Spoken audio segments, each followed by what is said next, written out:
Dalam nama Bapa dan Putra dan Roh Kudus. Amin.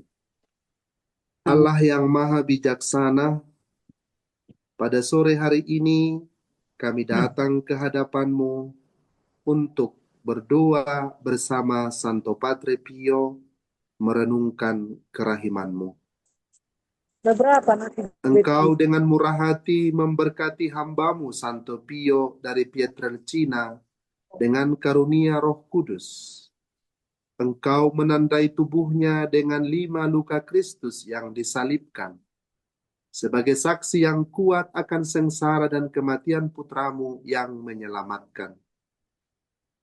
Dikaruniai karunia kebijaksanaan, Santo Padre Pio bekerja tanpa henti di ruang pengakuan dosa untuk keselamatan jiwa-jiwa. Dengan penuh hormat dan devosi yang mendalam dalam perayaan misa, ia mengajak banyak pria maupun wanita untuk bersatu lebih erat dengan Yesus Kristus dalam sakramen Ekaristi Maha Kudus. Melalui perantaraan Santo Padre Pio dari Pietrelcina, dengan penuh keyakinan kami memohon kepadamu untuk mengabulkan permohonan-permohonan kami dalam doa sore ini. Salam Maria, penuh rahmat, Tuhan sertamu. Terpujilah engkau di antara wanita, dan terpujilah buah tubuhmu, Yesus. Santa Maria, Bunda Allah, doakanlah kami yang berdosa ini sekarang dan waktu kami mati. Amin. Kemuliaan kepada Bapa dan Putra dan Roh Kudus, Seperti pada permulaan, sekarang, selalu dan sepanjang segala abad. Amin. dalam nama Bapa dan Putra dan Roh Kudus. Amin. Amin. Saudara-saudariku yang terkasih, tadi dalam doa pembukaan itu saya juga memulai dengan kata-kata Santo Padre Pio sendiri dalam doanya. Kata-kata doa kepada Allah untuk mengenang atau melihat dalam diri Santo Padre Pio sendiri yang telah dikaruniai oleh Tuhan sengsara putranya sendiri, sengsara Yesus Kristus sendiri yang termeterai di dalam tubuh Santo Padre Pio. Karena Santo Padre Pio begitu mencintai Kristus yang menderita sengsara bagi kita, dan juga bersatu erat dengan Yesus dalam setiap komuni kudus, dalam setiap sakramen Ekaristi yang dirayakannya. Doa-doanya selalu melambung kepada Allah dengan penuh cinta, dengan penuh kehangatan perasaan. Walaupun kita masih berada di dunia, tapi pada waktu kita merayakan Ekaristi, sesungguhnya kita telah bisa mengarahkan pandangan kita ke surga. Karena hidup kita adalah perjalanan menuju surga. Persiapan yang semestinya mengarahkan pandangan kita kepada Allah. Sakramen Ekaristi yang dirayakan oleh para imam setiap hari untuk dihadiri dan disambut oleh umat beriman adalah salah satu cara bagi kita agar kita sungguh mempersiapkan diri untuk perjamuan abadi di surga. Santo Padre Pio melihat bahwa doa mengambil peranan penting dalam hidup kita. Peranan penting yang sangat perlu, sangat esensial, bahkan sangat fundamental untuk kehidupan kita. Doa adalah sarana yang sangat ampuh bagi jiwa kita untuk dapat bertemu dengan Allah. Dan Santa Teresia dari kanak-kanak Yesus mengatakan bahwa doa adalah pandangan kita ke surga. Di kita, dengan berdoa kita memandang kita ke surga. Dan doa merupakan prasyarat yang sangat penting agar kelak juga kita pun sampai ke abadian, sampai ke surga. Oleh sebab itu Santo Padre Pio selama masa hidupnya amat mementingkan peranan doa dalam kehidupannya. dalam kehidupan hariannya. Kemana-mana dia pergi, dia selalu membawa rosario, selalu mendaraskan rosario, dan hatinya selalu terarah kepada Allah di dalam doa. Dalam Katekismus Gereja Katolik yang kita punya, di nomor 2559, dikatakan di sana bahwa doa adalah pengangkatan jiwa kita kepada Tuhan, atau suatu permohonan kepada Tuhan demi hal-hal yang baik. Maka bila kita berdoa, sesungguhnya kita sedang mengangkat jiwa kita kepada Tuhan, bukan kepada satu ciptaan atau kepada manusia, tetapi kepada Tuhan, untuk memohonkan agar terjadi dalam hidup kita hal-hal yang baik. Dan kita diberi pelajaran bahwa dalam berdoa, dari mana kita mulai? Apakah kita mulai berdoa dari keadaan kita, dari hal-hal apa yang telah kita lakukan, narsisme kita, dari kebanggaan-kebanggaan diri kita, atau apakah dua-dua yang diinginkan oleh Tuhan dari kerendahan hati?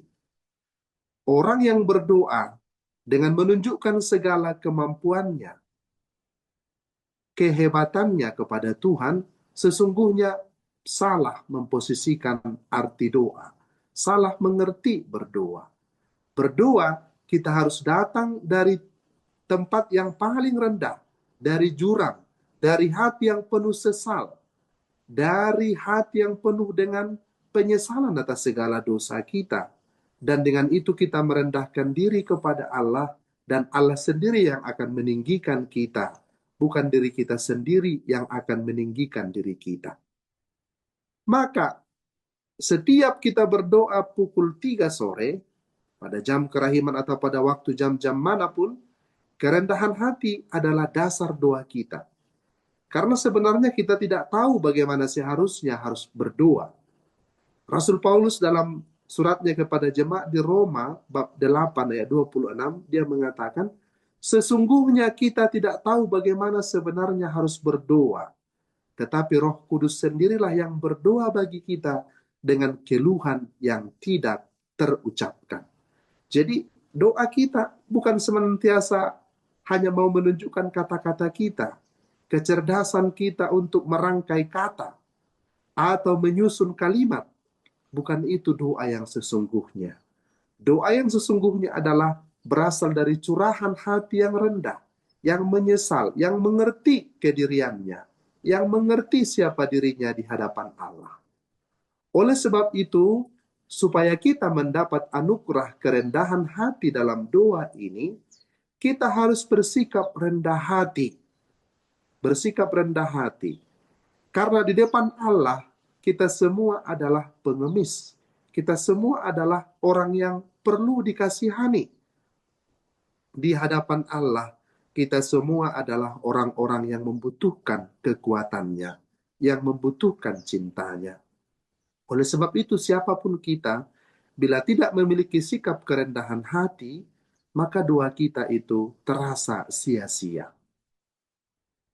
Ada satu doa Padre Pio kepada Yesus.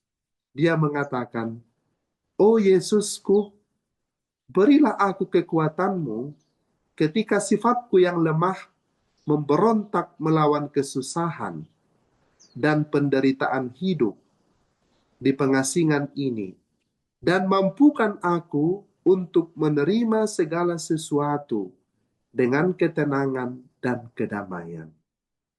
Dengan segenap kekuatanku, aku berpegang teguh pada jasa-jasamu, penderitaanmu, penebusanmu, dan air matamu, agar aku dapat bekerja sama denganmu dalam karya keselamatan. Berilah aku kekuatan untuk menjauhi dosa, satu-satunya penyebab penderitaanmu, keringat darahmu, dan kematianmu. Hancurkanlah dalam diriku segala sesuatu yang tidak menyenangkanmu, dan penuhi hatiku dengan api kasih kudusmu dan segala penderitaanmu. Dekaplah aku dengan lembut, erat, dekat denganmu, agar tidak pernah meninggalkanmu sendirian dalam sengsaramu yang kejam. Aku hanya memohon tempat peristirahatan di dalam hatimu. Amin. Kita melihat dari doa ini bahwa Santo Padre Pio menginginkan kepada Tuhan agar diberi kepada dia kekuatan. Kekuatan untuk apa? Kekuatan untuk tidak melawan apa yang diinginkan oleh Allah, apa kehendak Allah. Walaupun penderitaan yang diberikan Allah kepada kita, Santo Padre Pio mengajak kita untuk diberi Allah kekuatan agar kita tidak menjadi lemah. Karena sifat kita yang lemah sering memberontak kepada apa yang telah diinginkan Tuhan dalam hidup kita. Oleh sebab itu Padre Pio mengatakan, ketika sifatku yang lemah memberontak melawan kesusahan dan penderitaan hidup di pengungsian ini atau di pengasingan ini. Karena bagi kita dunia ini semacam tempat sementara. Tempat kita bukan untuk selamanya. Tapi di sini kita begitu banyak mengalami tantangan, penderitaan, cobaan. Dan Santo Padre Pio mengatakan, berikan aku kekuatan agar sifatku yang lemah, yang sering memberontak untuk melawan kesusahan, aku ingin melawan kesusahan, berontak, tidak terima apa yang diberikan Tuhan kepadaku. Aku berontak.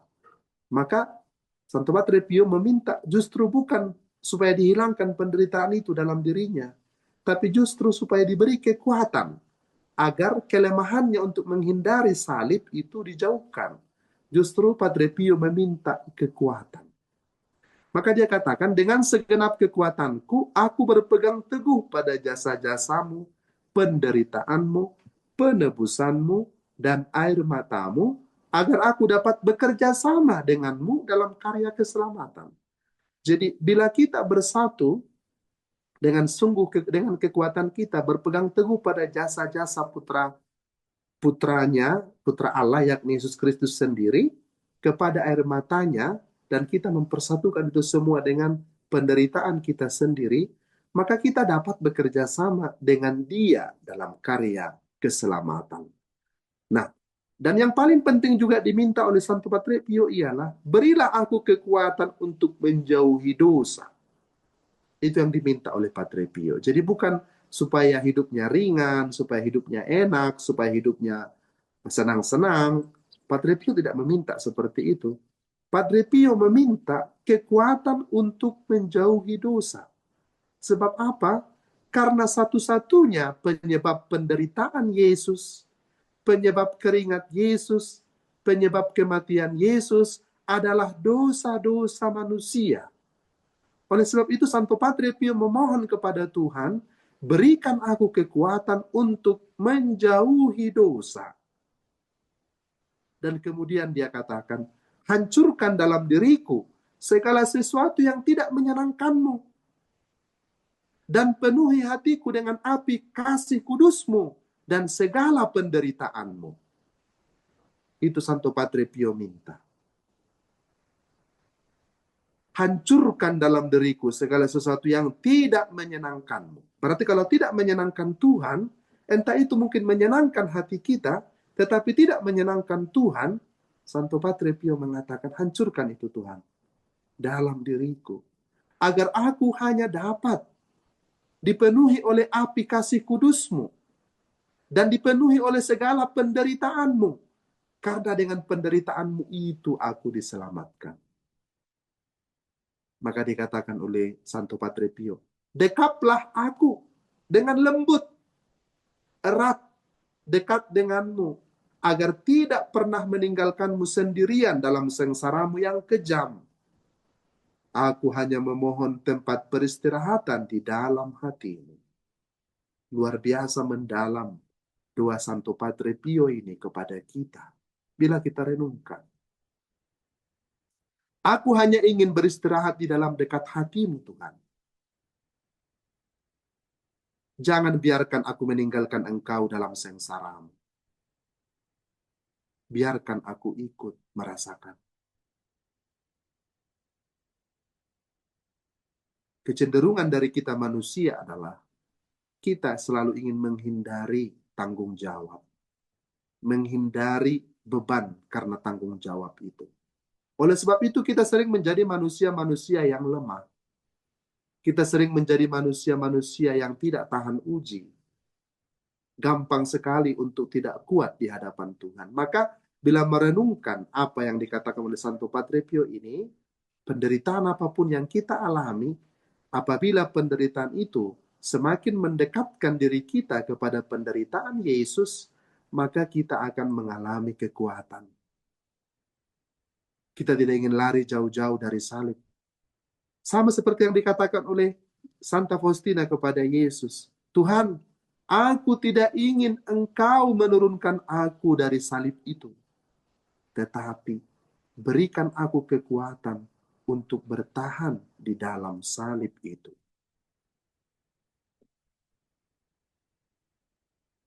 Saudara-saudariku yang terkasih, Padre Pio, dengan apa yang telah kita renungkan minggu lalu, bersahabat dekat dengan Santo Yohanes Paulus II. Dan Santo Yohanes Paulus II mengenal Santo Padre Pio sebelumnya. Pada saat Santo Padre Pio masih seorang uskup di Cracovia, dia datang berkunjung ke San Giovanni Rotondo, bertemu dengan Santo Padre Pio, waktu itu masih imam yang sudah sangat terkenal ke seluruh penjuru dunia, terkenal karena stigmata yang dia terima, terkenal karena kekuatan-kekuatan iman yang dia miliki. Oleh sebab itu, Paus Yohanes Paulus II tidak ragu-ragu membeatifikasi Santo Padre Pio pada 9 Mei 1999. Dan kemudian hanya berselang 3 tahun setelahnya, dia langsung dikanonisasi 16 Juni tahun 2002. Kekudusan Santo Padre Pio. Sungguh, karena dia bersatu dengan Yesus Kristus. Maka kita melihat hal-hal yang bisa membantu kita untuk kehidupan rohani kita dari Padre Pio kita belajar. Ada 5 poin yang bisa saya lihat yang dapat kita pelajari dari Padre Pio agar kita juga bisa mengembangkan hidup rohani kita. Yang pertama, Misa Kudus. Jangan pernah lewatkan Misa Kudus kapanpun. Ada waktu Misa Kudus, hadirilah. Sejauh mungkin, sedapat mungkin. Ada dengar berita tentang misa di lingkungan atau di dekat mana, hadirilah. Karena itu yang mempersatukan kita dengan Yesus. Kemudian pengakuan dosa. Mengaku dosalah secara teratur. Akukan segala dosa kita. Kemudian meneladani Bunda Maria. Santo Padre Pio kemana-mana dia selalu berdoa rosario. Meneladani Bunda Maria. Dan kemudian sengsara Yesus. Seperti doa yang kita renungkan tadi dari Santo Padre Pio adalah merenungkan sengsara Yesus. Memohon kepada Yesus yang menderita. Dan itu juga yang diminta oleh Yesus kepada kita. Agar kita memiliki waktu untuk jam kerahiman. Pada jam 3 sore, renungkanlah sengsaraku, kata Yesus kepada kita semua melalui hambanya Santa Faustina. Maka untuk mengembangkan hidup rohani, hadiri Misa Kudus, pengakuan dosa dengan rutin, dengan baik, meneladani Bunda Maria, merenungkan sengsara Yesus, berdoa, dan kemudian juga jangan lupa ada para malaikat yang selalu bersama dengan kita. Mohonlah perlindungan mereka, mohonlah doa-doa mereka. Santo Padre Pio dengan jelas mengatakan, Misa Kudus adalah peristiwa yang paling penting dalam kehidupanku, katanya. Dalam kehidupan Santo Padre Pio, dia merasakan Misa Kuduslah yang paling penting. Pertanyaannya, apakah kita merayakan Misa Kudus pada hari Minggu? Atau apakah kita senang merayakan misa pada hari-hari lain? Apakah kita lalai?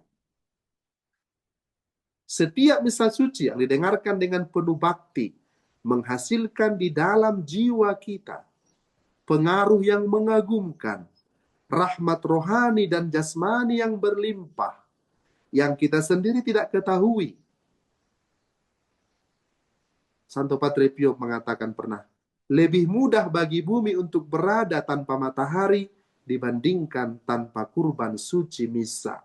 Dia melihat betapa pentingnya misa itu. Sepanjang hari misa itu dirayakan, dikurbankan. Di Indonesia mungkin pukul 7 sore atau pukul 7 pagi. Di benua lain mungkin jam sebelumnya atau jam setelah itu. Jadi tidak pernah putus kurban misa itu dirayakan setiap hari. Karena misa adalah juga pengambilan bagian yang suci dalam sengsara Yesus. Segala yang Tuhan derita di dalam sengsaranya, saya derita sebanyak mungkin yang dapat saya lakukan sebagai seorang manusia. Dan itu bukanlah sama sekali karena jasa saya, tetapi sepenuhnya berkat kebaikannya. Itu adalah kata-kata Santo Padre Pio. Maka kita melihat komuni kudus dikatakan oleh spiritualitas Padre Pio dan juga Yohanes Paulus kedua, dia mengatakan komuni itu adalah kerahiman Allah. Kerahiman yang dari luar dan dari dalam. Baik dari luar diri kita maupun dari dalam diri kita. Komuni itu semacam pelukan Allah bagi kita. Karena kita bersatu dengan Allah.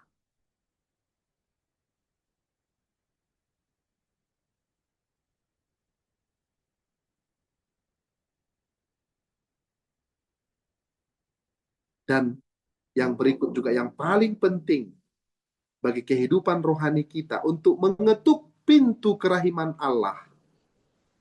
Dan itu juga dikatakan oleh Yesus kepada Santa Faustina. Apabila engkau ingin mengetuk pintu kerahimanku, engkau tidak perlu pergi berziarah jauh-jauh. Kalau itu tidak perlu, kalau itu tidak begitu utama. Cukuplah engkau datang kepada wakilku, dan pada waktu itu kerahimanku akan engkau terima secara penuh. Dan dikatakan bahwa sakramen pengakuan dosa itu merupakan tahta kerahiman ilahi. Di dalam pengakuan dosa, kita menerima pengampunan atas segala dosa-dosa kita. Maka, Santo Padre Pio mengajak kita agar kita semakin bertekun juga dalam pengakuan dosa-dosa kita.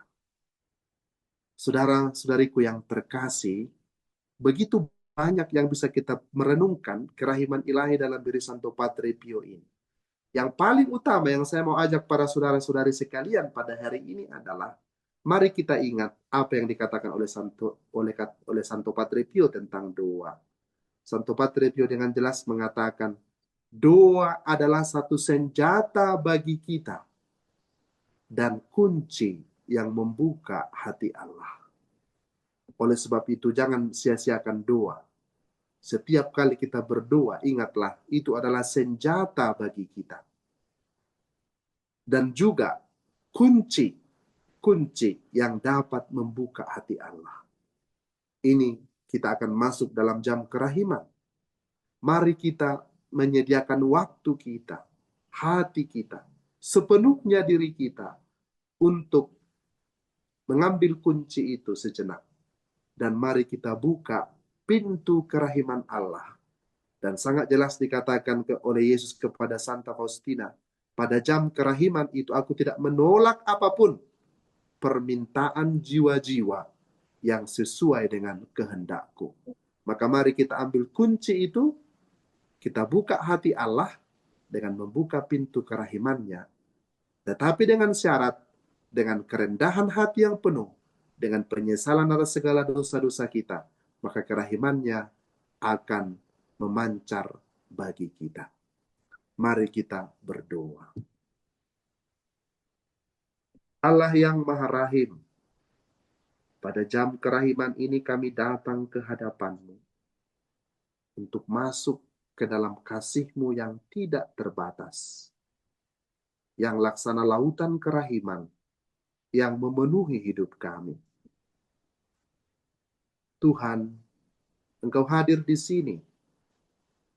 Engkau hadir melalui media ini. Kami berkumpul dari setiap rumah kami masing-masing, masuk dalam jam kerahiman yang agung ini. Dengarkanlah kami semua. Kami merenungkan sengsara-Mu pada jam kerahiman ini. Kami berdoa bagi jiwa-jiwa orang-orang berdosa. Semoga mereka menjalani pertobatan yang Engkau minta dari kami semua. Tuhan, kami semua adalah orang-orang yang sangat membutuhkan kerahiman-Mu. Maka, biarlah lautan kerahiman itu kami dapat masuk ke dalamnya dan kami disucikan dari segala dosa-dosa kami. Semoga doa-doa Santo Padre Pio menghantar kami semakin dekat kepadamu. Terima kasih ya Yesus atas sengsara-Mu yang menyelamatkan kami. Engkaulah Tuhan dan pengantara kami, kini dan sepanjang masa. Amin. Tuhan sertamu, dan sertamu juga. Allah yang Maha Kuasa memberkati engkau sekalian dalam jam kerahiman ini, dalam nama Bapa dan Putra dan Roh Kudus. Amin. Terima kasih Pastor Nikolaus.